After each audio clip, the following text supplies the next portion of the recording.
So I've played the original Luigi's Mansion around 12 times or so. Why is that, you may ask? Well, I personally attribute it to the snappy gameplay, overall short length, lack of interruptions, Get the f out of my room! I'm playing Minecraft! and the race system at the end of the game. Somehow, those qualities of the game were able to be perfectly mashed together to make a game I keep on coming back to once a year or so.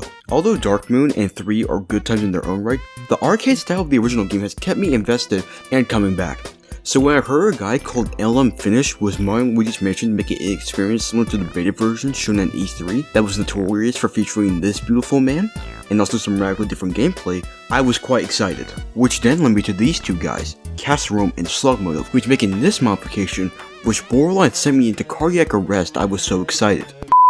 Okay, so I know it looks really weird having 3 different windows of just the same animation, almost, of just Luigi opening up the door, but I want to break down why this thing right here is quite interesting to me. So as you can see right here, this comes from the double doors in Luigi's Mansion. As you can see, they do this.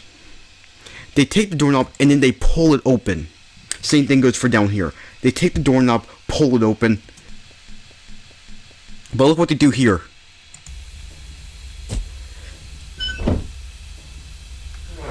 They grab the left doorknob and then they push it in.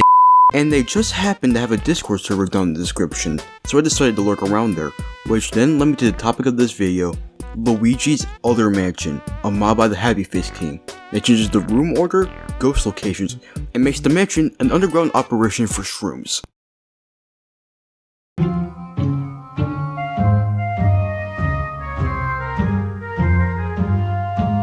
I've played the game twice now, once on stream, once with Windows Game Recorder, both to get higher quality footage and also to see if my opinions still stand after the first playthrough.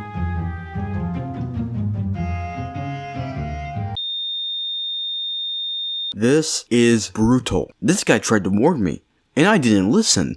In terms of ghost layout, the mod takes cues from both the PAL version of Luigi's Mansion and the 3DS version. The PAL Hidden Mansion is notorious for being the 10th circle of hell. I can't tell if the EU was blessed or cursed with this version. I'm pretty sure that's the hardest fact I've ever seen in my life. Holy crap, man. And the 3DS one is like the 6th. And for someone like me who has never tackled the PAL Hidden Mansion, that's like being kicked in the stomach, getting your teeth knocked out, being rushed to the hospital, get handed dentures, and then the same guy walks on in and then proceeds to break those teeth as well. That was a very long analogy, oh my god. Except it kinda works, let me explain. Although yes, the people who plan the PAL Hidden Mansions are psychopaths, they at least spare you by giving the power of enhanced poltergeist. But you see, this mod is only a modification of the mansion and not the hidden mansion. In fact, the option to even select the hidden mansion is completely gone. And you know what they do? They increase the health of the ghost, so yes, it is getting your teeth broken twice. But in all seriousness though, this game is tough and will make you realize all the small little things about Luigi's Mansion that will then proceed to be exploited and will end up making you question how you were able to make the Half-Life 2 wood breaking sound effect from a freaking plastic water bottle.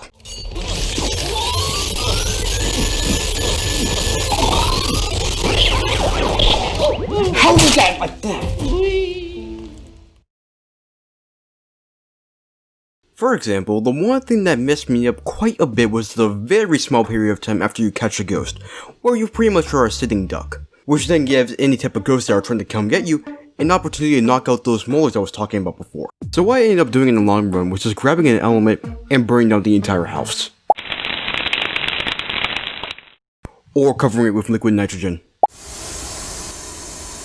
Or just dousing in water and have to pay for water damages later. Look what happened to this guy's house. You don't want to mess with the water. Remember when I described the mansion as an underground operation for shrooms? Of course you do, I just said so a couple of minutes ago. Well, the mushrooms end up pretty much taking the place of hearts in this game. I.e., it's not going to be a fun time for poor Luigi.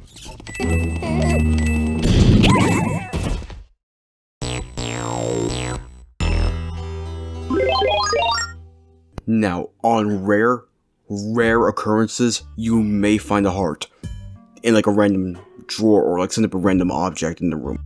The only guaranteed way to get hearts in this game, vacuuming multiple ghosts simultaneously. You see, in the original game, I usually went up to Chauncey's room to get myself a heart that can pretty much fill up 75% of my heart gauge or so. But now, if I enter that room, I will end up regretting not signing up for disability insurance. One of the worst rooms in this case is down in the basement in the cellar room. Normally, this room is already bad in the first place because dust is solid for whatever reason. You see this shelf right here. Each object group, including the shelf itself, has a possibility for dropping a mushroom. Oh no! So on a bad walk-in, you can get this result. And if you're looking for a boo, God help you, man.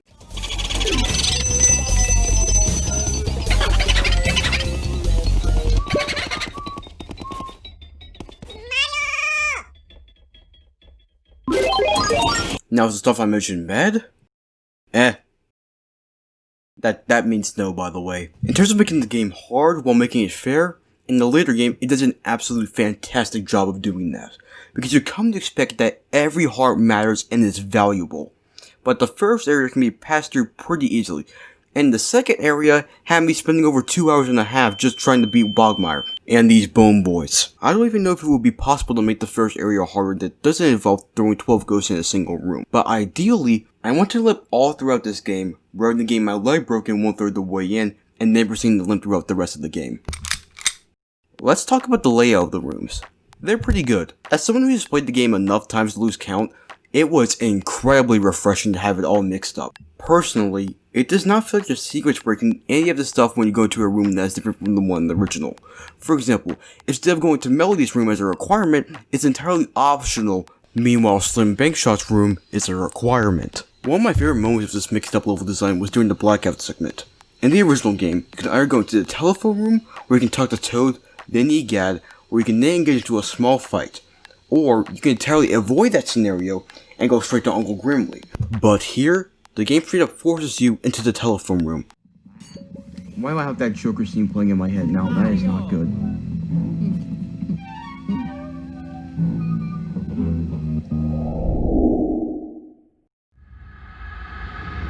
There was an odd feeling of uneasiness when seeing that the door was locked. For a split second, the original fear I had from this game was back. So, in other words, good choice, man. The person who designed this room was an absolute sociopath, but at least I got a reward of monetary value. Is this a sick joke to you?